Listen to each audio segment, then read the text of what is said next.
अली अमीन गंडापुर साहब के काफले के साथ जो इलेक्ट्रॉनिक मीडिया है, जो गवर्नमेंट का मीडिया है, वो ये कह रहा है कि जी 40-50 हजार बंदा होगा। जो सोशल मीडिया है उनका कहना है 70 से 80 हजार बंदा होगा। लेकिन जो लोग साथ हैं उनके मुताबिक ये लाखों की तादाद में लोग उस काफले के साथ हैं।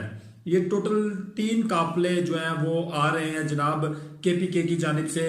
दूसरी जानिब से अगर आप देखें तो उमर अयूब साहब का भी जो काफला है वो काफी बड़ा काफला है। फिर आप सदाम तरीन साहब का काफला था जो अब से थोड़ी देर पहले इस्लामाबाद पहुंच चुका है। इस काफलों की आमद जो है वो अब शुरू हो चुकी है। कल का जो दिन होगा वो काफी गहमा गहमी का दिन होगा पाकिस्तान के अंदर और खास तौर पर शहर इक़्तिदार के अंदर।